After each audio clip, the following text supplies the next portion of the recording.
Assalamualaikum warahmatullahi wabarakatuh. Saudara-saudara sekalian, dalam kesempatan kali ini kita akan membincangkan tentang riset aksi partisipatoris atau sering disingkat dengan RAP. Riset aksi partisipatoris. Ini mungkin agak berbeda dengan perbincangan-perbincangan kita sebelumnya. Ini riset yang tidak konvensional kalau orang ngomong itu. Biasa dipakai oleh kalangan NGO atau LSM yang melakukan kerja-kerja di masyarakat, melakukan pendampingan, itu biasanya mengawalinya dengan melakukan riset aksi partisipatoris sebelum mereka mendampingi untuk melakukan perubahan, dan sangat populer di sana.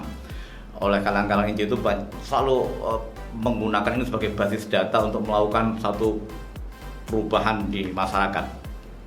Apa itu RAP? Adalah satu penelitian atau riset yang dilaksanakan secara partisipatif di antara masyarakat warga untuk mendorong terjadinya transformasi sosial atau perubahan masyarakat yang lebih baik. Ini pengertian sederhananya dari riset aksi partisipatoris atau RAP ini. Untuk melakukan itu setidaknya ada 3 pilar yang harus kita pahami. Yang pertama itu adalah apa yang disebut dengan dimensi metodologi.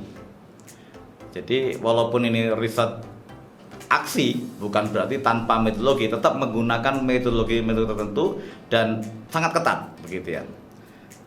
Yang kedua adalah ada dimensi aksi dalam riset ini.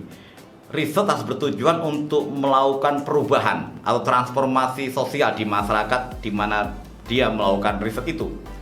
Dan yang ketiga adalah apa yang disebut dengan dimensi partisipatoris. Artinya adalah bahwa riset ini harus melibatkan masyarakat. Sesuai namanya, maka riset ini harus melibatkan masyarakat secara sebanyak mungkin. Masyarakat yang dalam satu komunitas yang kita sedang teliti, dan sebanyak mungkin begitu. Semakin banyak terlibat itu akan semakin baik. Saudara sekalian, ini 3 pilar ini yang harus ada dalam riset aksi ini. Ini tentu berbeda dengan riset-riset konvensional yang sering kita lakukan, di mana peneliti itu menjaga jarak begitu, menjaga jarak dengan subjek risetnya. Kemudian seperti orang asing gitu yang mengawasi, mengamati dan mengobservasi mereka. Tapi dalam riset partisipatoris ini justru peneliti membaur, terlibat dalam kegiatan masyarakat dari mulai merencanakan program sampai melaksanakan, dan kemudian bahkan sampai mengevaluasi untuk melihat perubahan yang terjadi. Ini mungkin perbedaan yang cukup krusial antara penelitian aksi partisipatoris ini dengan riset-riset yang mungkin sering kita lakukan di dunia kampus ya, atau kalau Anda membuat skripsi gitu ya, atau disertasi, tesis itu yang tidak menggunakan RAP ini biasanya perbedaannya cukup jauh. Saudara sekalian, untuk membahas suatu kondisi masyarakat yang kita teliti, maka yang berlaku itulah sistem makna. Jadi sistem makna yang ada, yang berlaku di masyarakat itu yang kita jadikan pegangan atau analisis, bukan disiplin ilmu tertentu. Maka konsekuensinya riset ini tidak bebas nilai. Jadi pengetahuan tidak menjadi bebas nilai, sebagaimana anjuran atau etika riset yang kita lakukan bahwa ilmu itu harus bebas nilai begitu. Tapi kalau dalam penelitian riset aksi ini, yang karena dipahami dan dipelajari adalah basisnya makna yang berlaku di masyarakat, maka dalam konteks ini peneliti tidak bebas nilai. Dia harus berpihak kepada siapa? Kepada mereka yang menjadi korban, kepada masyarakat yang saat itu sedang dilakukan perubahan begitu. Maka subjektivitas itu menjadi lebih menonjol dalam konteks RAP ini. Subjektivitas untuk berpihak kepada masyarakat, kelompok yang lemah, yang tertindas dan menjadi korban. Karena si peneliti ini dituntut untuk berpihak, maka konsekuensinya riset ini tidak hanya sekedar berhenti sebatas penyusunan laporan, kemudian menyusun rekomendasi ke depannya untuk apa begitu, sebagaimana yang sering kita buat. Tapi lebih dari itu, RAP justru berorientasi pada perubahan dalam konteks masyarakat, mungkin ya, berorientasi pada peningkatan pengetahuan masyarakat, kemudian kemampuan masyarakat dalam melakukan mengidentifikasi masalah, bahkan sampai menyelesaikan masalah itu sendiri.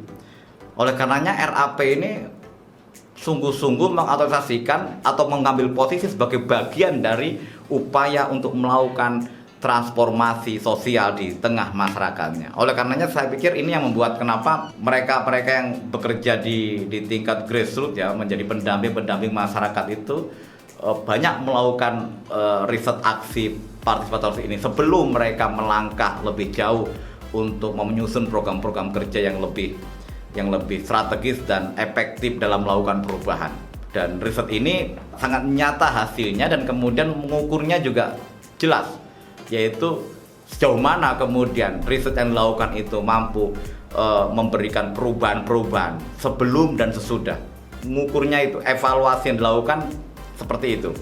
Sebelum apa yang terjadi dan apa persoalan yang dihadapi, dan yang sesudah dilakukan RAP ini, kegiatan-kegiatan RAP, menjadi apa masyarakat itu? Menjadi berdaya atau stagnan begitu? Itu akan menjadi evaluasi untuk tindak lanjut kerja-kerja selanjutnya begitu.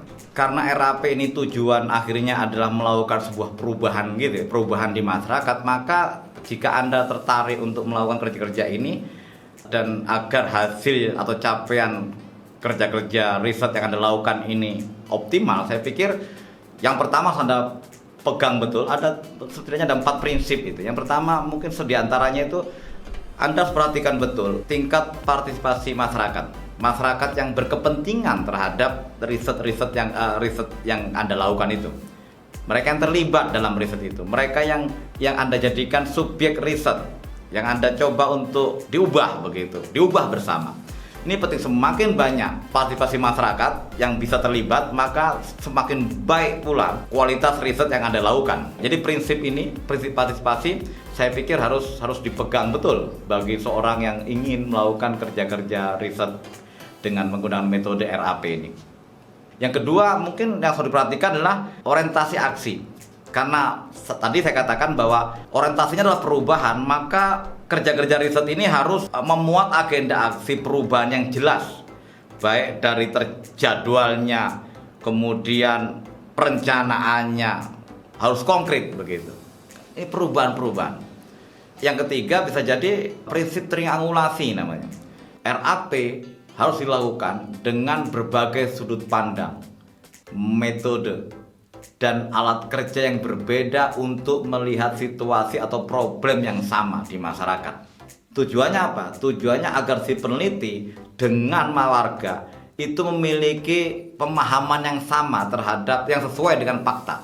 Oleh karenanya data yang didapatkan di lapangan harus di cross check ulang untuk memperoleh sebuah data yang valid. Konsekuensi dari itu adalah si peneliti harus mengandalkan data-data primer yang dia gali sendiri di tengah masyarakat bersama warga. Kemudian data sekunder yang diambil dari riset lain misalkan begitu, atau kepustakaan, atau dengan mungkin statistik formal tertentu, itu harus jadikan data pembanding. Dengan cara seperti ini atau dengan Anda memegang prinsip triangulasi ini akan membuat hasil kerja yang Anda lakukan atau riset yang Anda lakukan itu lebih besar kemungkinannya untuk membawa perubahan. Kenapa? Karena dengan data valid terhadap persoalan yang ada akan melahirkan sebuah solusi-solusi bagi persoalan yang sedang dihadapi masyarakat yang sedang Anda teliti. Prinsip lain yang mungkin tidak kalah penting adalah bahwa seorang peneliti di lapangan harus luas dan fleksibel. Meskipun riset aksi partisipatoris ini dirumuskan dan direncanakan dengan perencanaan yang ketat, jadwal yang ketat, tapi seorang peneliti di lapangan tidak bisa bertindak kaku begitu. Maka harus luas menghadapi situasi yang terjadi di lapangan. Jadi situasi yang terjadi di lapangan itu tidak boleh menyesuaikan dengan teori yang Anda pakai. Teori lah yang harus beradaptasi dengan situasi yang terjadi di lapangan atau temuan-temuan di lapangan. Karena di masyarakat itu tidak bisa kita seperti berhitung matematis 1 tambah 1 2. Di masyarakat tentu banyak sekali persoalan, situasinya akan berbeda dan bisa berubah cepat. Oleh karenanya keluasan Anda, fleksibilitas Anda di lapangan itu menjadi urgen untuk keberhasilan riset aksi partisipatoris ini. Saudara sekalian, mungkin sampai di sini pembahasan kita tentang riset aksi partisipatoris, dan kita bisa ketemu dalam kajian selanjutnya yang berbeda tentunya, dan mohon maaf atas segala kekurangan. Wallahu muwaffiq ila aqwamit thoriq. Assalamualaikum warahmatullahi wabarakatuh.